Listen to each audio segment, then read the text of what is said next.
एक समय की बात है, भगवान गौतम बुद्ध अपने शिष्यों के साथ बैठे हुए थे और उन्हें उपदेश दे रहे थे। तब उन्होंने अपने शिष्यों से कहा, क्रोध इंसान का सबसे बड़ा दुश्मन है। क्रोध करने वाला व्यक्ति खुद को हानि पहुंचना ही है, लेकिन दूसरों को भी हानि पहुंचना है। वह प्रतिशोध की आग में जलता है और अपने जीवन को बर्बाद करता है। उनके उपदेश खत्म हो जाने के बाद उनके शिष्यों में से एक शिष्य खड़ा होता है और उसे बोलना है, तू एक ढोंगी है, तेरी बातें मनुष्यों के रहन-सहन से विपरीत है। तू जो भी कहता है उसे अपने जीवन में अनुसरण नहीं करता और दूसरों को यह सब करने के लिए कहता है। जब उसका वह शिष्य गौतम बुद्ध को उल्टी सीधी बातें कह रहा था, तब गौतम बुद्ध ने कोई प्रतिक्रिया नहीं दी और वे शांत बैठे थे।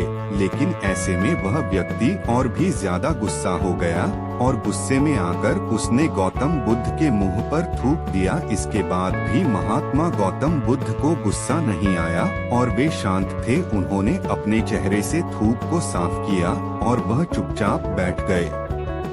यह सब देखकर उस शिष्य को समझ नहीं आया कि वह क्या करे। गुस्से में आकर वह उसे जगह को छोड़कर चला गया और अगले दिन अपने घर पहुंच गया।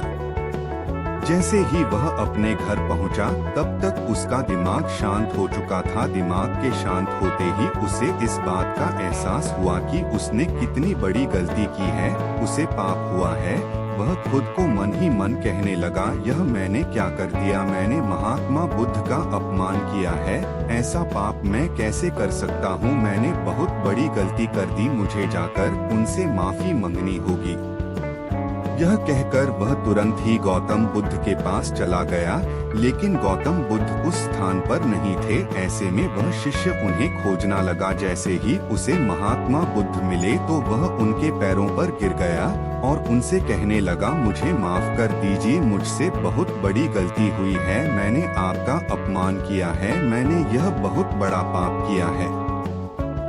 यह सब देखकर गौतम बुद्ध ने उससे कहा, शांत हो जाओ, क्या बात है, मुझे बताओ तुम कौन हो? गौतम बुद्ध के यह पूछने पर वह शिष्य चौंक गया। वह सोचने लगा कि महात्मा बुद्ध मुझे कैसे भूल सकते हैं, मैंने तो उनका अपमान किया था। यह सोचकर उसने महात्मा बुद्ध से पूछा, मैं वही शिष्य हूँ जिसने कल आपका अपमान किया था और आप इतनी जल्दी मुझे भूल गए।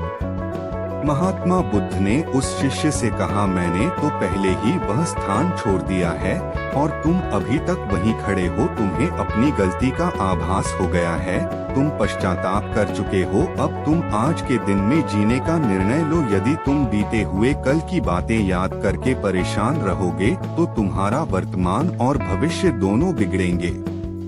तुम अपनी गलती से सीखो, उसे दोहराने की जगह आज को सुधारो। हमें कल की बातों को कल में ही रखकर आगे चलना चाहिए। वह अच्छा हो या बुरा, उसके बारे में बार बार विचार नहीं करना चाहिए। मैं बीती हुई बातों को पीछे छोड़कर आगे चलता हूँ और ऐसा ही हम सबको करना चाहिए।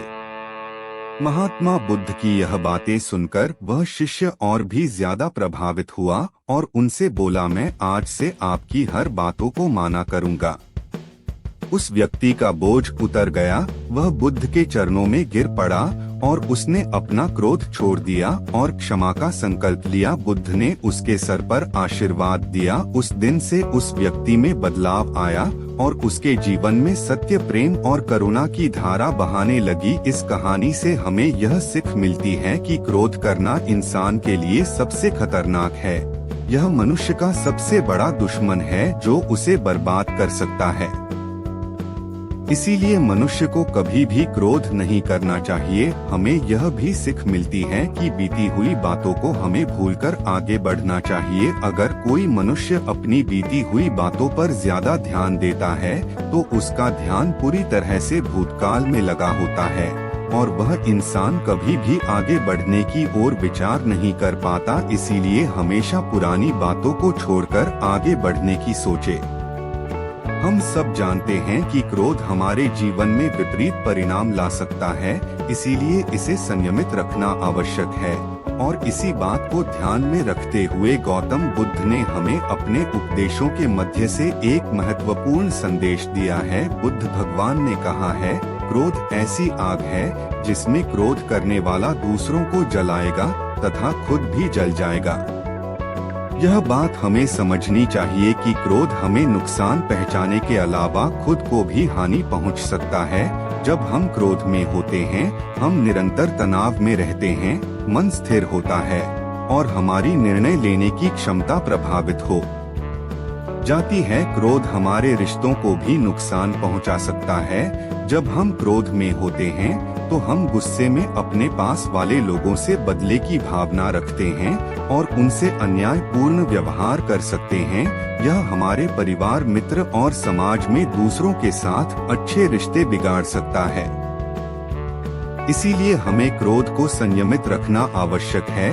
बुद्ध भगवान ने हमें दिखाया है कि शांति और सुख का मार्ग क्रोध से होकर नहीं जाता है। वास्तविक शांति और सुख का मार्ग अंतर्मन की स्थिति के मध्य से प्राप्त होता है। बुद्ध भगवान ने हमें यह भी सिखाया है कि हमें पश्चाताप करना चाहिए और गलतियां से सीखना चाहिए। जब हम पश्चाताप करते हैं तो हमारी अज्ञानता और दुष्कर्मों के प्रभाव से मुक्त होने का मार्ग खुलता है।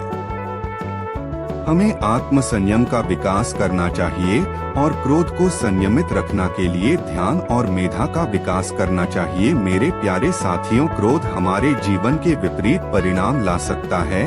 हमें अपने आप को संयमित रखने की समर्थ प्राप्त करनी चाहिए। हमें पश्चाताप करना और उससे सीखना चाहिए। हमें शांति और सुख की ओर बढ़ने के लायक और क्रोध को नियंत्रित करके अपने जीवन को सुखी और समृद्ध बनाने के लिए प्रयास करना चाहिए। गुस्सा करके हम अपने सामने होने वाली चीजों को सिर्फ एक तरह की नजर से देखते हैं और कई बार ऐसा व्यवहार हमें वह चीजों और नजरियों से दूर रखता है जो कठिनाइयों का सामना करने में सबसे जरूरी होते हैं। यदि आप ऐसी और मजेदार कहानियां और संदेशों को और सुनना चाहते हैं तो ब्लॉग ऑफ इंडिया पर आकर देख सकते हैं।